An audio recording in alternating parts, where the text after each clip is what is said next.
anyanga wala da blawro mi amba tawro la no e ghazwatu karanga sayyidina ali asadullah al-galibi sayyidina ali ala kira burange sallallahu alaihi wasallam aka ghazwatu karanga ani masaka kudamu niyanzi ko sheki na jara Allah ta'ala ya faye mu wala da ngaja tarugo ngaja ngani ala wati mun no yama ame dondo nge ga boala anga fuli bi islam ma bela jeli jamane ngofe mogo klubana anga fuli bi ananga radio fana anga fuli buyi radio fon fe mande medine demena ambufu o ko fe karamo fon fe yin tarku imbo anga fuli barkada ani wala nyman do amba nyi shin bala jelema o ko fe jamana yarabe la halamina ami do ko ke jamana ya ko ya kalfa ala alam minga kalfati cem ka nyine ala fe jamana intalin ya fani cem ala ko bara no gambala jeli jamana ala ka kolusma ala ka basgi ni kira muhammadu le nyara buyana horomay ni imam ali re buyay sallallahu alaihi wasallam o ko namure ambi ambade munu ye dugo nyina fe fargan kula ama nyino ko do dugo nyini papier ko gela ni barako gela do fana dugo nyini furuko la hamine gami begla ba wara foyti ni alate anya bedi ala mala ka ande me aka begla namure nyilledu mindama mbi o sabaka juna yananga tumini baray islamiyate asiriya dine nyewya dinete jugiya dinete java dinete bezogonyo dinete ala do yere do ani jugonyo dine o de islamiyate beni ka bunyadu wa hasiriya dinete ala ye minge miyanga jenowe lala itabi tubulu hasili ni ala bi kelela fo aka ta jare mokono nyepuma bla yoro mina folo kasheti wolofla na la bataye nguye le do islam ma ngu kira sallallahu alaihi wasallam ay sayyidina ali weli imam ali ay umar weli ala ka jembu bema ago ali ni umar ma mi chado foye kono chego hali kuluka bo asigiyoro la kata yoro wala la ko ay yoro mira ko ala bi kulubla no chego mi ko ala bake ni mogo min sello chego vakiti jeni wana che dugo ki katibi wani ala wole ni chenyere bunya na toy ala bake nya fiye mi to ga sara fara ye gazoti nu wonna na karanga wala do ko na ka to ga sara fara ka yoro do dimandato ni ni fosisa aglifie mane do bina fo ku ya me karamo do da ko mogo manga ala wele ka mogo wele walma mogo manga ala wele ka mogo jira do kira ko ali ni umaruma ko shak awizu ibn amri na ye dugo ke na ko mi ala bake ni dugo nyina fa ala bake wani sella ko veti jeni wana ye dugo ke atibi wani ala wele na to ko ala bake haramu ye fanye ala le kire mi haramu ya dagale fanye ala le kire fe mi ndaka me ala le kire ma fe mi haramu ya ne ki bo haramu aw koro ke bu ene ala kire de esabali sheka wizu ibn amri karabo bado ni ala wele tigi ka nyira ala bake fi kala sin daro kula sayyidina ali asadullah al-galibi ay karabo nyinga sayyidina ali kuma dugo ke mogoy sayyidina ali kuma baraka mogoy ka mogo gla asadullah kira sallallahu alaihi wasallam mogo kuma dugo nyini kira fo ka musukula ka dengola kurande ko muhammadu haramu islamu kana e muhammadu wele dun ko fe ko ga musuko bitanu ma fe do bo sabu mogo kuma kira yoti zorola mogo kuma kira wele zorola mogo kundi foi di kira mo bina tro mo ri tanga nyoy ne ngam suko bita kon ma ngadi mo bita nana ga dugo kay ala ko de haramu e bi ko fe kon islam mi mo ko be kira la ga ji mo ko la i ka fe do ble de chrétien nafaqati qur'ana ko ti kira sallallahu alaihi wasallam adila ki kumoloji seliba dola ngolo dile Khalid ibn Walid ay kira ko sigi doni nda ayo do aka bablala ko ya ka nega haye o ya ka takana ngani bekara haramu ni mushrik ni bidaye anga biklina ni mogo bin sigira ni hakli islamiyya ma kunu ka islamiyya la je kunu ka la je bi ibado ko nunu de foy ka galongo hay ala de mogo taka ha sabene doli haramu nashi muni haramu azona mais nasaro ka frase kunave iyo gla jogo doa nasaro ka ay wa fraji min anfe e o gla jogo doa ite femi gla jogo doa kafiri femi gla yo daga mais yere femi gla charbo susule ka qur'an haya sabe iko ko haramu ko mushriku ya kala tachi muso do be ameriki halbe abre muso ya ka bare karamo bo tali kana tele la kanu lebu ni dalui ay karamo bado wele kana tele la kana jobenyana ka dalu jona benyana ago karamo bo ma tele la direct la ko aw ka islamia ka ma se ka fam sabo ko aw munungo aw islamo ko ni aw mora amerika ka ma taw ka jamana ka ka na teresa so ka na hanzika ka jamana ka atiso abange ko kafiriti bismillah o jamana ko ti mais aw munu wo fo ko ko mo chama be on ve amerika ko misri haga mi amerika ya dafo ko misri haga biya aw du ga jamana ko kafiriti doyi aw nun janani aw ka misri jolanga kafir jamana ka ko on ko sa wole kili ko be klubo la ka on ga fon muy on ye kafiru ko on ye mushriku we en zona mais ko e fa ko sara ni le joli afrakulo la I wolo fa sara ni le joli afrakulo la ama fo le haramu o ere bange ba sara ni le joli kamaga dibina ko muna ago sabla ko ifa ko jabeti kumala cheko ko ensulli karaga pigiri o ga pigiri misani mega jabeti to pigiri ko en leke ko le agla leke de karaka ampigiri jabeti to be ba o ma fo haramu de sabu ala ko haramu e leso nyimini me leke ke ki furake ala mo fo me o ma pomoka me anga la nyini mu yedro yana nga wuli kan bugo mu ko ku dogo anga nyere fleba ko leke de glana ka insulini scientifique be ayira hali ye landete ka tabi bayi bo leke ka fa mingla o kala ka mo pigiri anyo daga mais anyara ka nasi sebene yo ka haramu ala to sebene ke papier ko do alna anyo ke haramu bidaye mais o yamine ya ko kaske tam wala polisu ani gendarme ko pre kaske ti ko la amu muna ko sabu ka mo gotaka abuma ala te mo gotaka kaske ti ka mo gotaka ala de mo gotaka mais ni ala jenana ka tagana do kaske la abi tagange sabu ala ya hakli damanya glan ni hakli de sega foi tala ni ado abi tagan ngani ala mo jori kulo ci la be kulo ci ki do kaske glaze ni ko op ma fo leke keliki furake aw ma fo haram sabu ala ko glo haramu nga mo mi glo ke bogola ci ga somu aywa o mo fo de afara glo de mini haramu ngani glo ta ka ga somu o mo fo ni glo ta aywa ka ga mobili ko o mo fo afara do ka timi o fe de be timi ngo bi se ka ci wore op ma furake kelo ayere furaga kana toy aw ma fo mo shi ko haram do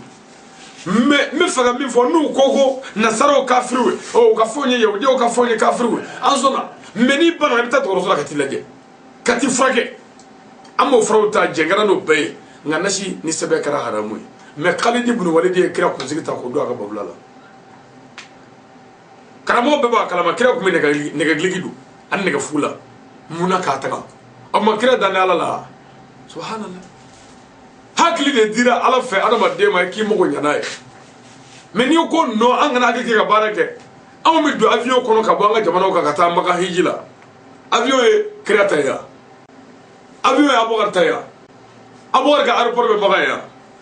umar ka aéroport be baga wa nandi do kono ka afrika fe glale nduga kamera jole anyala anda doa slamo de aglama slamo ya gla jogo doa ninda ya amulwa ndembi ko ya amulwa mais otuma ka mogo ka fero ta ka ba fedo la galoka iba do ko hasidi ani baraka baliya ay to ngasa balle kire shaka wizu ibn amri rawla ka fo no e min fo ala bake mba fo de dama onu ko ma ko mogo weleli ka ala wele ka mogo ira ala la ko haram yuklubula kitabu do be alfawz wa najati ni wala je sayyidina ali bashudoro fatma bin asad ashubi do dumi kaburula kire do na kaburu digena ka musu imine ako ala nyaanyi ni fe ka kane mamudu kamaga ne musu ina mais ala ma kire ma fogo ala ka ka ala kamade ko akene mamudu kamaga ne musu ina o ko fe kuma ko ani nabanyima minun de bana ne mamudu yi ala ko lo kamaga ne musu ina o be kitabu na to ko alfawz wa najat jigo gela na maka semnyiri klema beji chale shenani saba mais akara era katka na blefio onana se umar maka to ka faila umar kala weli umar ko ala ani delikanzo sanila ni kira binake abbasi bunye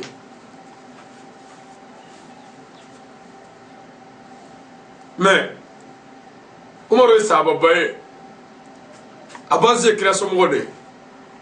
no te islamia kadia ni olaje umar ka bo abbasi o mais kira so mo ko de be abbasi bunya ni morwe sabo kira binake do kira binake valeur be abbas ka no te umar e mo umar do na islamia la mo ko shima umar binaka do jawga na abbasi binana ni kala de sebe jawga bi do mais aduna ni ala yere sika fuitala na umar do na na yere mo ko shimo mene nga umar yere ka bonya toyi sabo kira binake abbas o te abbasi ko ibile ko o kira de ko ni ne ko ma ngo wardia ni bana ma fo wardia yi fakama o te ko bile we delle de ni fay o ma umaru ala de ni kira binake ya valeri kira binake o ma slamete asiria dine ala ko ya fara sahaba mun ma sahaba chatamma ama fo sahaba nyere yo ngo ala de jibril ci ga fo kire momu da fo kasay nya fara ga jurmu bela mais kira ma dugu ay beta fiye sabu hasidia dinete mais on veut ni mi ngara nyikun ye fango nyi ko malu anwo nyi ko lebo ka nyini ki lebi sobe jemi yor no bi ka nymanti fode ni tere ndara shengele obo de ta fo aje wole de bi fima mais bi nyman ba ke meke matu bo kalama ubayi wo dada kan salama to nasawali na sawalla kan nyini ve me jena sika fo talanta ke bedaka wa mo ko be la arabi na basro mais kando haside nyon tache nyon dabal la misri kono am ko be na tisro sidna lika cheya akal chefaria ni ala sona ni atarku no e gazo karanga ni anti go shekina sidna lukunye kira muhammad sallallahu alaihi wasallam ala kunye kira muhammad kallatri sabadadi imam aliku radiyallahu ta'ala anhu ko kalama ke luka sofani me ko ala don be duma o makala mbake nga don be bo kumulula wala ngala na ani don bay o bo me nyove nga fangale dada kala ko e don no fakoy yala ko e don no fakoy nga mo be tama ti fuido mo be kala ti fuido me no kara arabu wa fama ki bagay sabu yala ni kala kan nga ko irila ala kan be so abo o ma anga do ko shega wizu bonya de hira la kira fe wa sayyidina ali na ga bonya kira somogo do kira dogoni do kira burange do kira demuso chedo wa sirifu fado wa ala de muruta ga kira deme aseko bela fokata seseba wa ala de kara mo folo e min do na dinana jebe ni grafo sabo debise ni folo do kira chiran de ngele mi ondere ngele sayyidina ali do na salamala ka fakeka wa ala de kira ga latri sabana mais bonya me ali la kira o toyi ay shega wuzu tafoni royi sabu hasiriya ta Allah ka meso abo opma gazo karanga ni ansi go sheki nay ni Allah sona ni Allah ya anglo garse ka mi ambe bena je ko laje kitabu inga je ko sobe ngani Allah sona ba kono Allah ka ande ba barala jamana Allah ka kulusuma ka basi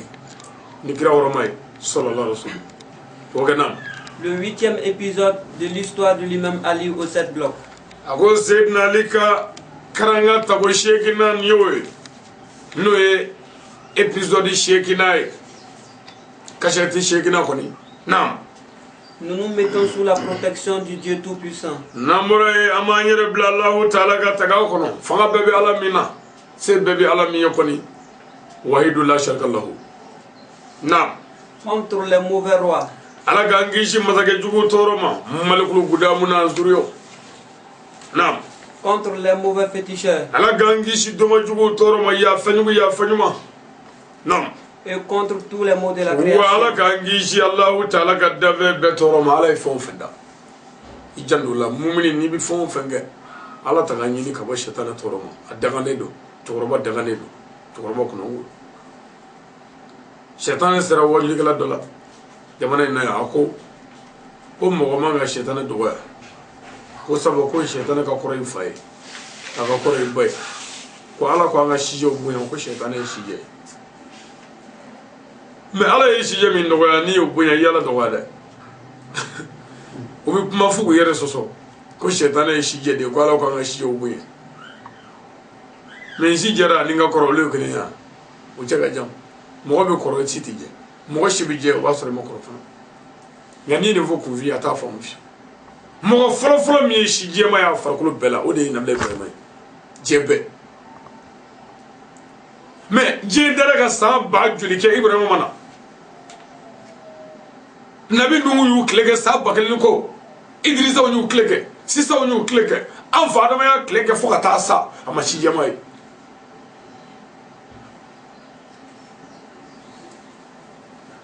esagani shijama bi wolo kokoro shijama ngote ngani mogo korola lada do shijama e ala ka meso abo nam. Nous commençons par le nom de Dieu. Namura amazizina Allah Ta'ala to barka mai le clément qui manifeste sa clémence. Allah mi je hinan lo politiki ay je hinan lo bo kafir islamen in defuila bebi do toro je ne mala ala ma jehre bla fiyo ko islamu dama la bebi do soro je ne mala le miséricordieux ala mi la ala ne ma krengala le masay ala de la ala hine krengala ka bla ka mumno kono ala dana ba chamona musumo nasara ma do kono ya rabbi ala kan do kono na mumni manjade mustri sallallahu wa ka cha furgati ka cha wajuli kala ka cha jala muti ka cha ngam mumni manja o chendra mumni mancha mogo bolo ko be mumni tebe wa bete mumni ledu me alani anje o de mumni ay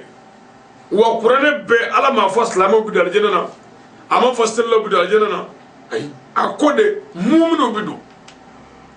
mumni joni mogo min dara ala la ka je anike ko ka ala takiki wala qur'ane ra ko jodi les vrais croyants sont seulement ceux qui croient en un Dieu unique éternel et en son messager, qui par la suite ne doutent point et qui luttent avec leurs biens et leurs personnes dans le chemin de Dieu. Ce sont les véridiques, les vrais croyants. Allah deneba ire ko e mogode mogo mi mana da ala kelila ka da ala ka kirala ka gila ga wuli ka joke fana ma sika foi la ko ala yafo ama dute foi la ko ala kira yafo wa e wuli ka joke fana ga navolo anani ka dine deme ko lu de chentu ala ka fara chentu ga to ga vazi que la paix et le salut soient sur notre sauveur namura ami solli anganabaka ami solli angisibaka ami solli andagabaka et sa famille anazuriyo ne muhammadu koni ahmad al-bashiru ala ni malaika bi solli chaminga koni inna allaha wal malaikatu yusalluna ala nabiyyu يا أيها الذين آمنوا صلوا عليه وسلم أي صلي كركا نعم. Que la paix et le salut soient sur l'imam Ali et ses descendants. كيشني نما بي نيني على فان يا فاكوكا سيدنا علي أصل القلبي أنا زوريو أبرم مننا أني منهم برالا أني منهم تقراكو على كنما أني كيسي جيلي أنا بلادي لك كنا ينانه كرانغا كاشيتي ن على صنان يا أشيكنا نجار الله تعالى أني في يومنا تمامنا gazotu blala yoro mina tuma mina ni o nana boli bla abla yoro la ni mogo min nana ko bina boli laje oni garde o bina kana so folo dale o bi do kono be kabo ya ka flana dale ka so dale ka ta fo ka ta so wolo blana ma so be so kono o musage re be abistro ki ga fini gwila pe ka fini woro do la ko ki jurumu joshi ko fini jurumu to ti do bolika no karabi sura ka bagi dima ebi do bolika o kuma an ye fem la ro indela na lo sa amna ta ro indela ala ka meso abon no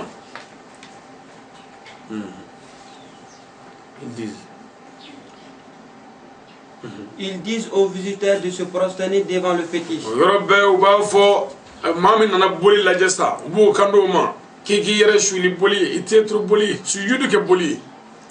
aman detru ala de me boli la jabo no malakul gudamu ka mo olubu kando boli la jala mano tubi de nguraye itetru boli nam il se prosternait sur le champ. Yorobbe ka bi tetru yoroni bela bi trabaso ki te wala dugula Sur les gens d'attitude du roi Koudam. Ko de masaka Koudam ka baro ketoy yakli to ala kana nyina le Abdul Ansar Juniyo ale de be ka kuma kirai masaka ka ko be la hala min abu golla kade na jusqu'à ce que le cri des diables résonnait dans le fétiche. Ko habite tetru le bi me o to la tetu lifio fo jine shetane bi puma boli kono boli yere de bi puma ni jine shetane ka shetane jine shetane ko chama ngi ha o jine moranu mbi wallahi boli bi puma o jine moranu mbi ni shetane dona ko la ka nyaga nyaga abi fenge mi dal puma o fo boli bi puma abi na klubo na l'être vivant distingué pour sa surveillance. Hakika do ko keme ka femnum bla ka boli ngoloshi jine munu ngeme ka boli ngoloshi dit aux visiteurs olubunu kando yorobe no e naba kurayi nabayma prosternez-vous ite turu sisa de lever leur tête. Ni ite turu ite wuliku boli yare de bina pumasa ni boli shetana ka pumowe ite wuli le prosterné lève sa tête. Yorobe tendruba no e naba kurayi obi ite wuli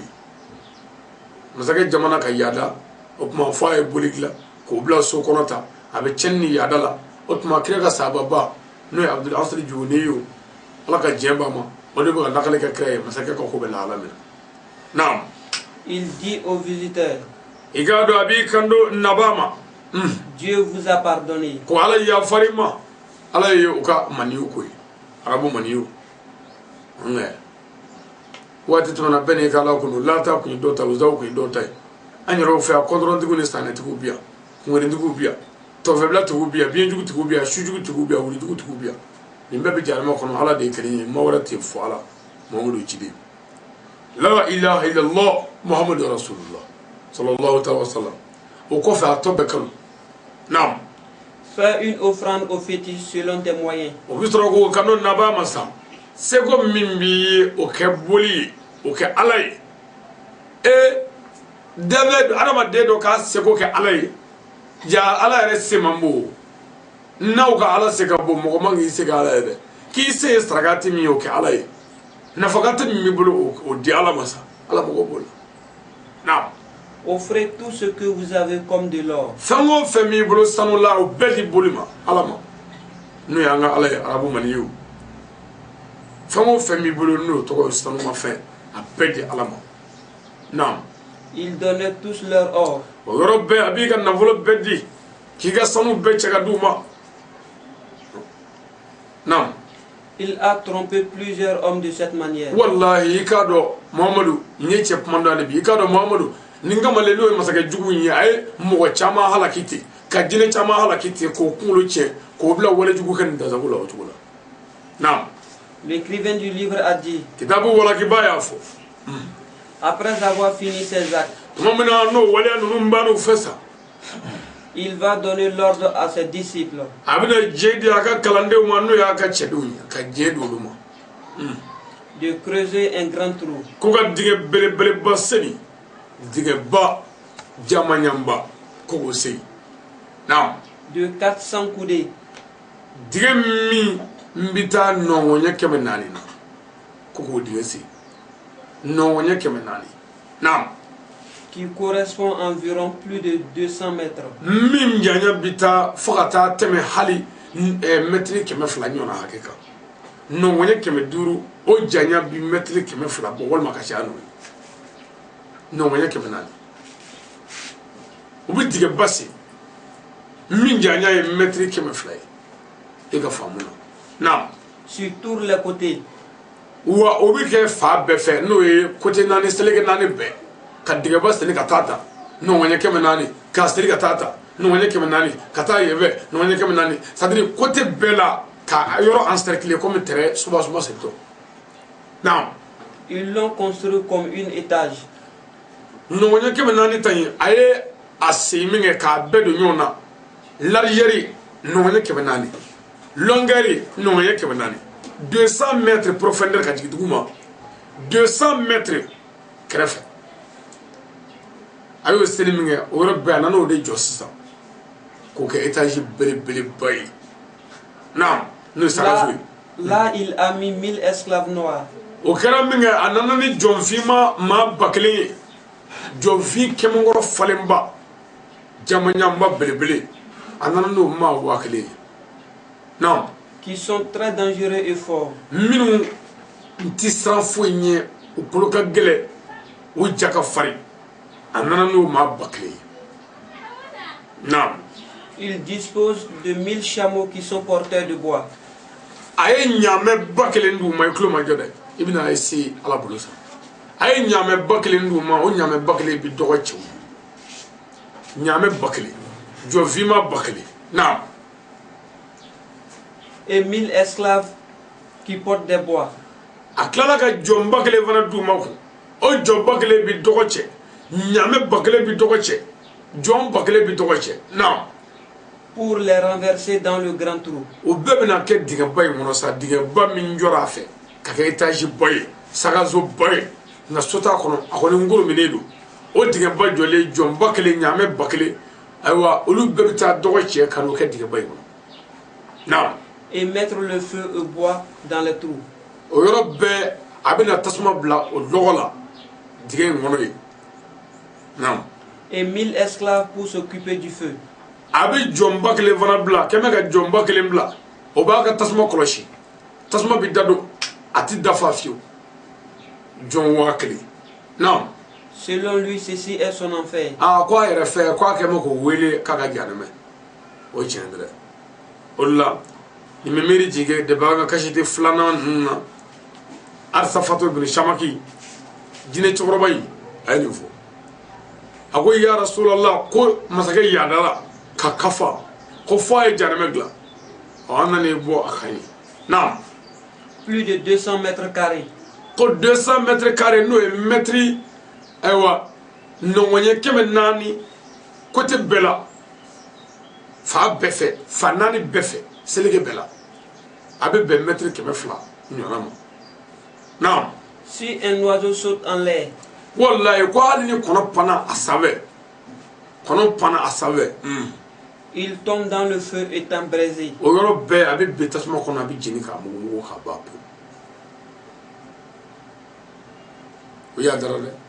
ka yada ka logo nyini ka ke diga kono mètre keme fla ka boya peut-être fo gotoro inshallah fo straba o ma mètre keme fla o carré côté bela ni tara e mètre keme fla ni tara e mètre keme fla ni tara e mètre keme fla afa be fe ka diga basse o chugula ka dogo ko kono ka jomba kelinda ulu ka tasma dado o ya ga janame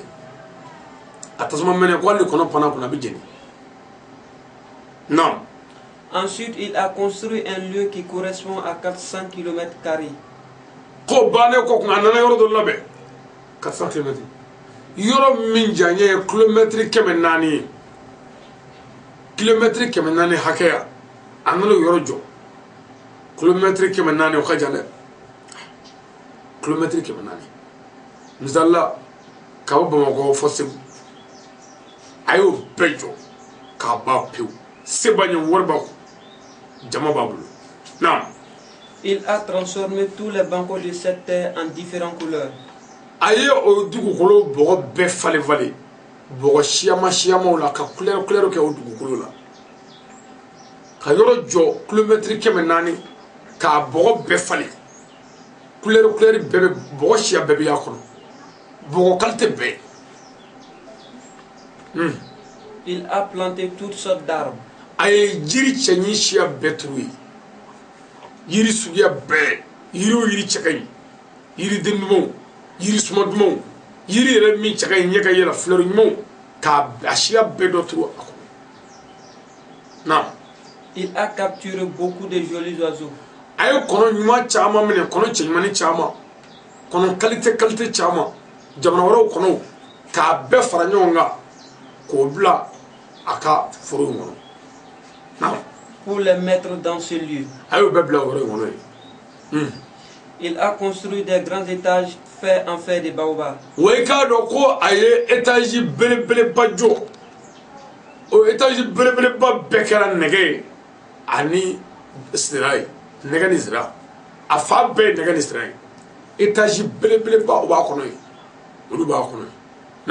À des différentes couleurs. Wala o shini shi takene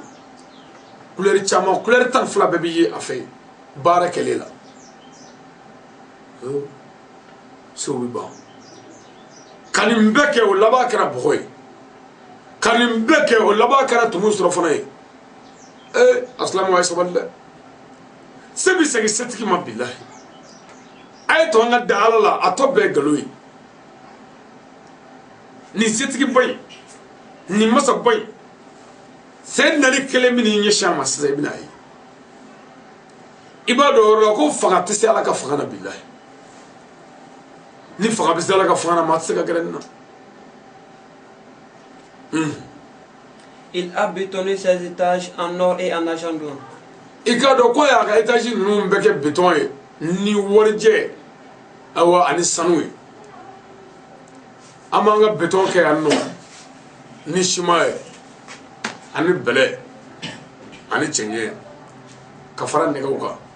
me ko ale ta be sanu ani warje étage be kemeti non. Il a fait des grandes chaises. Hakika do kay chaise sigla chaise bele baw labe fauteuil bele baw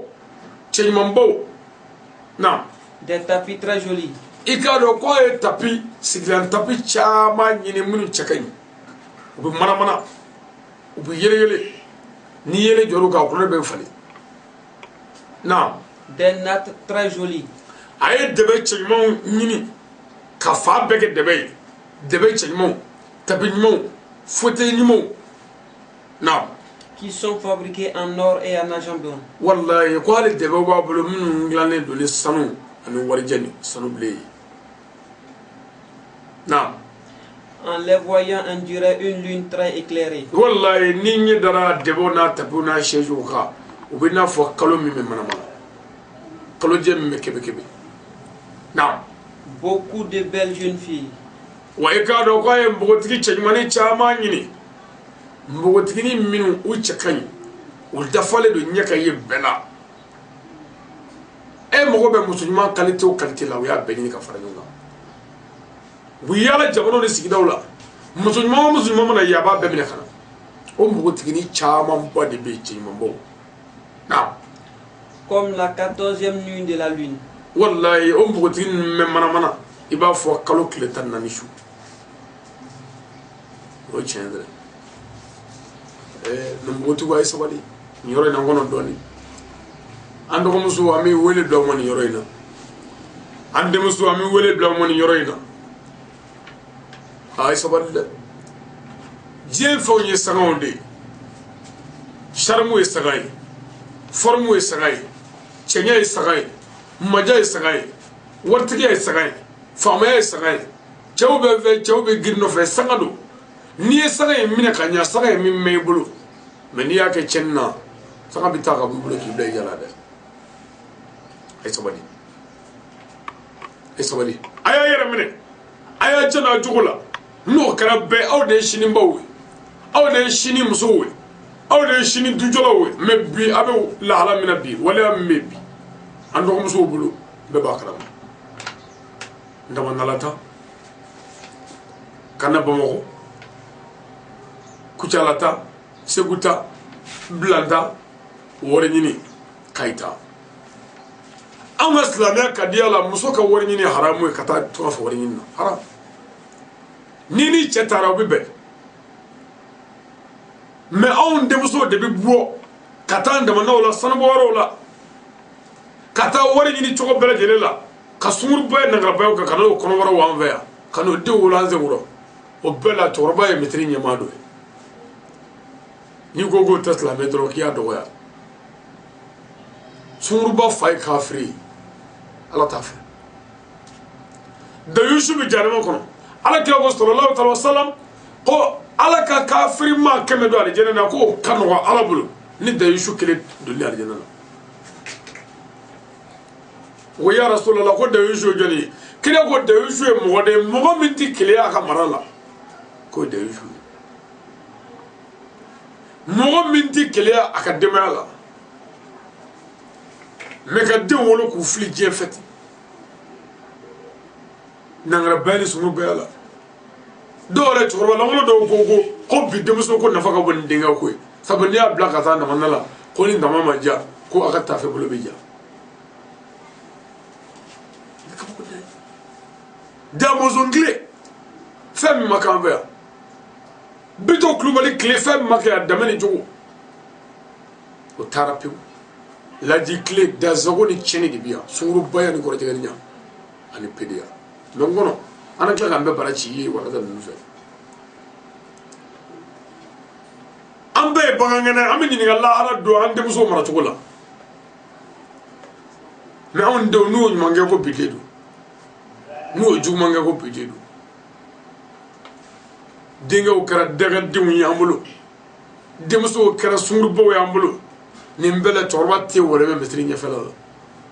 esawadi bideni bifa wala bideni biba bebo ku jare makhono atifa ni me meri jige krega saba bala no Umar we oh Umar Allah akbar Umar radiyallahu anha unana fo Umar yo ko Umar ki de jene yake ka Umar to kan fayala Umar go ma be fene ka muvo comme l'islam nyama ab fene ka fero de fo la arado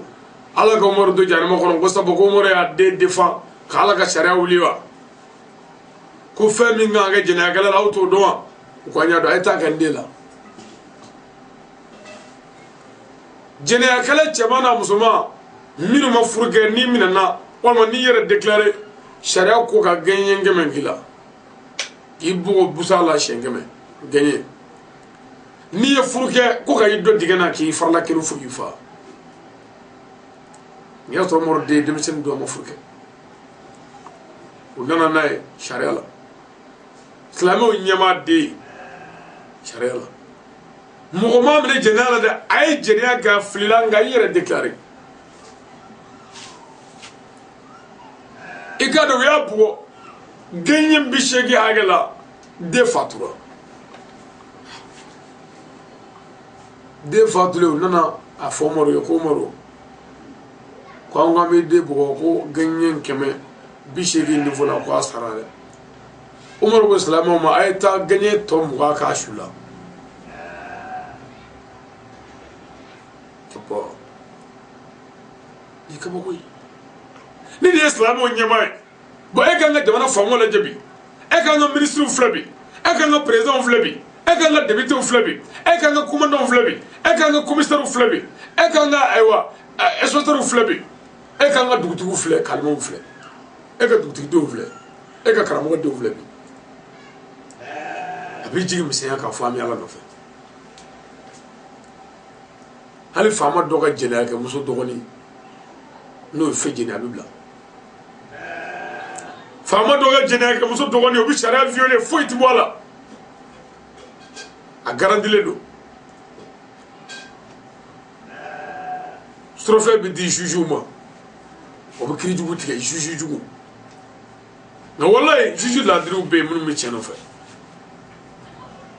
ka dɔ ta kɛ tiɲɛ ye ka dɔ ta kɛ nkalon ye k'a sɔrɔ i y'a dɔn tiɲɛ tɛ wari kama mɔgɔ min bɛ wari minɛ ka wale mɔgɔ ta kɛ nkalon ye ka wale mɔgɔ ta kɛ tiɲɛ wari nɔfɛ o bɛ sɔn a den pini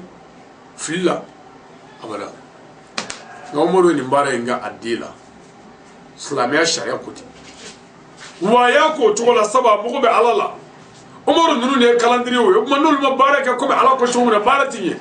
bon karamɔgɔ anw de ye kalandiri ye a ye to an ka baara k'o cogo la pour que sini ma mɔgɔw ka danaya sɔrɔ an ka diinɛ na ani an yɛrɛw la i ka dɔn ko Maliku Gudamu a ye kilomɛtiri 400 jɔ k'o kɛ jardin ba ye jiri cɛɲuman b'a kɔnɔ fɛn caman b'a kɔnɔ a ye npogotiginin caman minɛ k'o bila a kɔnɔ cɛɲumanw na Il a rassemblé des jeunes enfants très jolis. I ka dɔn k'a ye denmisɛnnin cɛɲumanw bila o yɔrɔ in kɔnɔ yen a y'o fara ɲɔgɔn kan k'olu bila nin kɛnɛba in kan na En les appelant les anges. a y'olu wele ko mɛlɛkɛninw masakɛ jamana sa ko mɛlɛkɛninw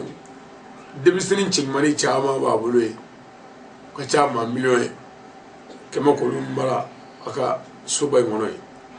ko mɛlɛkɛninw na Ils sont sapés avec toute pièce de beauté. a kɛmɛ k'olu pari la cɛɲuman bɛɛ lajɛlen la parili cɛɲi bɛɛ k'o pari nafolomafɛn si bɛɛ la na Il a mis des oiseaux là-bas wa i ka dɔn a kɛmɛ ka kɔnɔw fana bila yen kun qui chantent sur les branches de ces arbres. kɔnɔ minnu bɛ tile kɛ dɔnkilida la o jiribolo sanfɛ jiri fila nugulen sanfɛ denmisɛn ninnu parilen don sanuw la yakutu ani burahanu kɔnɔ ninnu cɛ ka ɲi olu kɔni bɛ tile don dɔnkilida la yiriw sanfɛ Il a parfumé l'endroit de toutes sortes d'odeurs. a kɛlen bɛ ka fa bɛɛ kɛ parfum kasa duman ye parfum kasa duman bɛ fa bɛɛ a bolo kɛmɛ ka parfum dagabanaw fiyɛ parfum min n'i y'a fiyɛ yan i bɛ se ka san 100 kɛ a kasa tɛ ban yan fiyewu parfum dumanw olu farala ɲɔgɔn kan fɛ o de kasa cɛrin bɛ fa bɛɛ naam. Il a mis des alcools qui saoulent les hommes. I k'a dɔn k'a ye gulɔ cɛɲumanw bila k'ale jinɛ kɔnɔ ye n'o ye soba in kɔnɔ ye gulɔ cɛɲumanw gulɔ minnu ka di gulɔ minnu bi adamaden farikolo lafiya gulɔ minnu bi adamaden sunɔgɔ gulɔ minnu bi mɔgɔ su n'a ye su n'i tilala dɔrɔn a bɛ lafiya a y'o gulɔ cɛɲuman caman ɲini qualité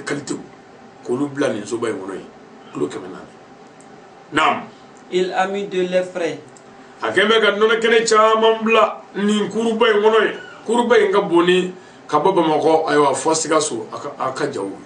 naam. Qui coule dans les tuyaux des robinets. a kɛlen bɛ ka nɔnɔ kɛnɛw de labɛn ko o robinet tiyo de don faw fɛ sow kɔnɔ ye o robinet tiyo an ka robinet n'i y'a tourner ji de bɛ bɔ a kɔnɔ o tuma Maliku Gudamu ye kilo 400 min labɛn k'a animer ni fɛnw ye n'i ye robinet kunkolo tourner nɔnɔ kɛnɛ de bɛ bɔ a fɛ i b'a min a kɛnɛ nin Des miels partout. dinɛw na bɛ fa bɛɛ hali ni robinet dɔw bɛ yen n'i y'olu kunkolo tourner i bɛ dinɛw na bɔ o kɔnɔ mɔgɔw fana talen don a fɛ don o don olu bɛ kura k'a kɔnɔ naam. Des légumes. a kɛlen bɛ ka yiridenw fana bila fa bɛɛ yiri filaburu ɲumanw bɛ yiriden ɲumanw bɛ fa bɛɛ Des belles toilettes parfumées. wa a kɛlen bɛ ka ɲɛgɛn cɛɲumanw bila yen ɲɛgɛn cɛɲumanw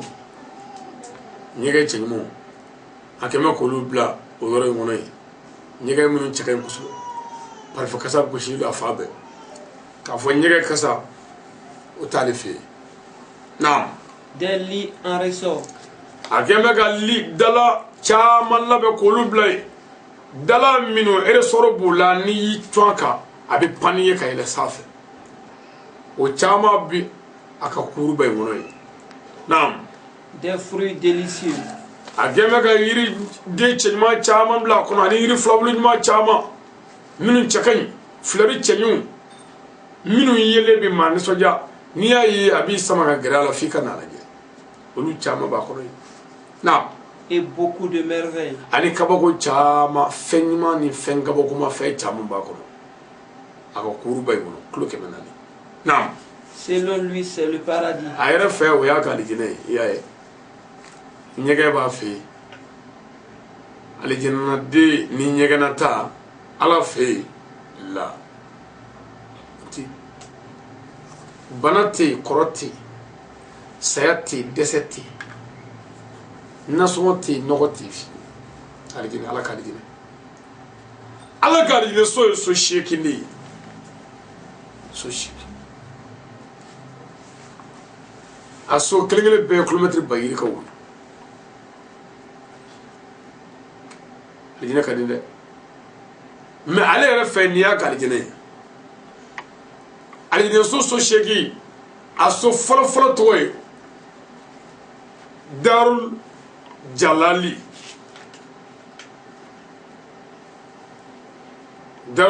o alijinɛ so fɔlɔ ye alijinɛ so filanan o ye darul salami alijinɛ so sabanan o de janatul mawa ma baw ka alijinɛ a sabanan janatul kulidi a naaninan janatul naimu a duurunan janatul firdausi a wɔɔrɔnan janatul adini janatul karari alijinɛ so sheki ni so sheki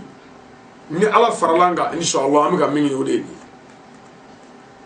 ala ka alijinɛ daralul jalali daralul salami janatul mawa janatul khulidi janatul naimu janatul firdausi janatul adini darul karari ala kan do kono ni ala ka di so sheki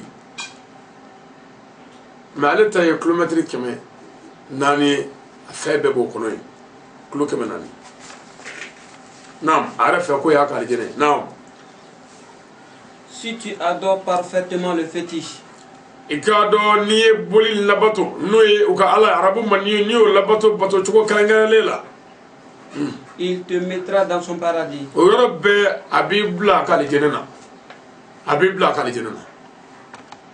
nam tu te satisferas de ses délices. wallahi ina nisoja wa ina wasa sorono kunyumaye abi minki ye ina wasa no wallahi ni aka alabato nam si quelqu'un contredit le roi ou le fétiche wa ga do ni mo mi fana soro la mo la mi boli soso wal maka masaka soso il le mettra dans son enfer. o yoro be abi jiga ka jani mo khono ala kanando ala ka jani ka dugu de ala ka janame logo nyini ne menene ko ka janame mais ala ka janame so wolo vlande do janame so ko so sheki do jeni ka fara do kan akara wolo vlay janame fala to ko jahannama janame so flana o de laza ngala jate de janame so sabana o de khutamat janame so nanina o de sairu janame so duruna sakara a worona jahimu a wolulana hawiyatu ni alaka janame so wolulay na ale yoro do jo metri kemefla o de aka janame naam le brûler et l'exterminer. Wara be obi jeni ki mugu ni ka ko ba pew ki jeni ki ba pew ni ala soso ni ka boli wal mani masaka da soso o wara be ko bi jeni ki mugu ki ba naam tu sais le prophète de Dieu ala ka kira ya ala ka kira albini abdul ansel juwani mandoy avec kuma kono Ces actes de transgression et d'incrédulité sont élevés. Akui ka do aga yada na ga kafa bunyana sa aga yera do mala na ga yada o jugara ko bunye Sa force et sa souveraineté s'est propagée dans toute la contrée des Arabes. Aga masaya bunyana aga fagatiya bunyana aga setiya bunyana aga kafa bunyana aga yada bunyana foye l'arabu la bemene l'arabu bebistra ale dinye malukul budab l'arabu be nya fi kuma temene na ngo ale di l'arabu be ka boli fle be ka boli yele ka so ka tagla kuma dola ni mo way mo ka fe fle ka so ka glalike e be fam wita khono ni ala yideme mo to o watala ora je bara nyuma are o jamu bara jugu fana shaytan ga deme be wala ya ka boli ke ka ke nege ka e ma bla côté bela ka boli bla abitu lama mo wara be ko jine mo riado fo ka be ka bokuya ni wati sere bi ngorde ka suwa na Et c'est récalcitrant. Anaga cheni fanga buyana aga cheni fanga Allah rabbula bemene na Jusqu'à ce que les Arabes l'ont surnommé. O kana mi ga fo l'arabu serana nye be ka bokuya wi to wara dala ku ka bo malakul budamuna na L'angoisse de la mort. ya wele ko mararatul mauti saya sigara kunaya ya to fale robbe ka ke saya sigara kunaya ire kuma do la demayatigi do be juga fu bi wele masake do to wala nu ma fi ma ko karsa ba fi ma ko karsa do be ni mo wele ta anga masake bam nu demena nu nga fari be shini wele do la iko fa koni iko karsa ni ire ya to ko kitoro da ma chawana obma ko numbeti ni jugara ibi juga mima wara bi to wara dayla ni fana nyana fana bi nyami mo to dayla de nabi rahmati ga woni ada kirala islamu de ada kirala nabi ma hine ba wala de adala naga hine haka bare talma ke masake ga jugia buena naga yada fo larabu ba wele ko saya sigara kuna ya